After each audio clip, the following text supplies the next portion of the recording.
Hello বন্ধুরা, কেমন আছো? আশা করি ভালো আছো। আমিও ভালো আছি। আমি প্রীতি, তোমাদের সাথে একটা রেসিপি শেয়ার করতে চলে এলাম। যেটা আজকের রেসিপি হবে চিংড়ি মাছ দিয়ে চাল কুমড়ো। সকাল সকাল বাবা বাজার থেকে চিংড়ি মাছ নিয়ে এসে বলল যে চাল কুমড়ো দিয়ে ঘন্ট করতে। চিংড়ি মাছ এনেছে কিন্তু চাল কুমড়ো আনেনি। বাবার বাগানে নাকি চাল কুমড়ো ধরেছে, সেই চাল কুমড়ো দিয়েই চিংড়ি মাছ দিয়ে ঘন্ট খাবে। তাই বাবা আর চাল কুমড়ো আনেনি। তো দেখো, প্রথমেই চিংড়ি মাছগুলোকে বেছে নিয়েছি। বেছে নিয়ে ভালো করে ধুয়ে নেব। দেখো, এদিকে চিংড়ি মাছটা ধোয়া হয়ে গেছে। এবার যাব বাবার বাগানে। বাবাকে বললাম আজকে আমিও যাব তোমার সাথে বাগানে। তো দেখো কি সুন্দর নদী, নদীর পাশেই একদম নদীর বাঁধেই বাবার বাগান করেছে। এখানে অনেক রকমের গাছ আছে, বরবটি, বেগুন, সিম, আরও অনেক গাছ লাগিয়েছে বাবা। তো সেই বাগানেই আজকে যাব। তো বাবা দেখো আগে আগে যাচ্ছে। এই রাস্তাটা খুবই খতরনাক। দেখো, বাবার প্রতিদিন এখানে নামতে নামতে অভ্যাস হয়ে গেছে। আমি তো যেতেই পারছিলাম না, ভাবছিলাম কখন যে পড়বো।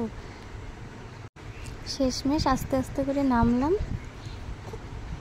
নেমে দেখি এখানে যত রকমের শাকসবজি করেছে তার থেকে মনে হয় মশাই বেশি। বাবা দেখো নেমেই সবার প্রথমে চাল কুমড়োর পাতা ছিঁড়ে নিচ্ছে। বাবা চাল কুমড়োর পাতার বড়া খুবই ভালোবাসে। তারপর দেখো এই চাল কুমড়োটা ছিঁড়ে এনেছে। চাল কুমড়োটা দেখো বেশ ভালোই বড় হয়েছিল।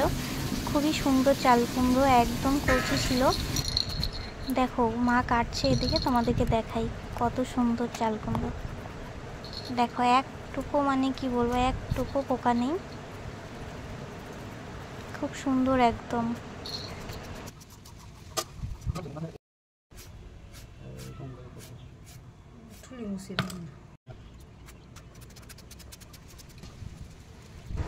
চাল কুমড়োটা কাটা হয়ে গেছে। এবার মশলাটা করে নেবে মা।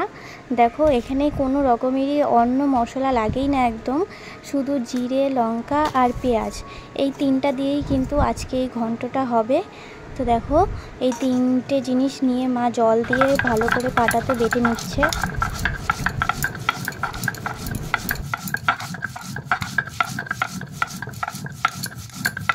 দেখো পাটাতে মশলা করা হয়ে গেছে। এবার গ্যাসটা ধরিয়ে দেব। গ্যাসটা ধরিয়ে দিয়ে কড়াটা বসিয়ে দেব।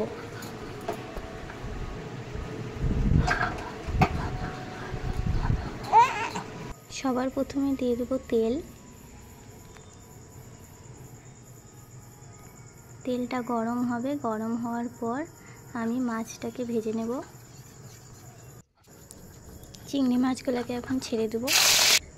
তারপর দিয়ে দেবো হলুদ আর লবণ, দিয়ে ভালো করে নেড়ে চেড়ে ভেজে নিতে হবে। যতক্ষণ না লাল লাল হয়ে ভাজা হচ্ছে ততক্ষণ আমাকে ভাজতে হবে।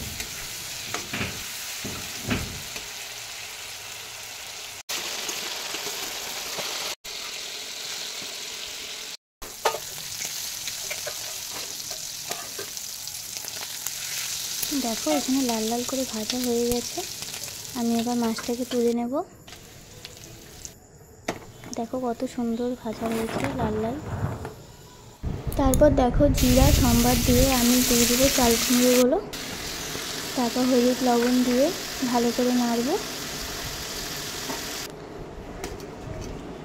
একটু ভাজা ভাজা হয়ে গেলে অল্প জল দিয়ে দেবো। জলটা ভালো করে ফুটবে আর এদিকে চাল কুমড়োটাও সেদ্ধ হয়ে যাবে। তারপর দেখো মাছগুলো দিয়ে দিলাম।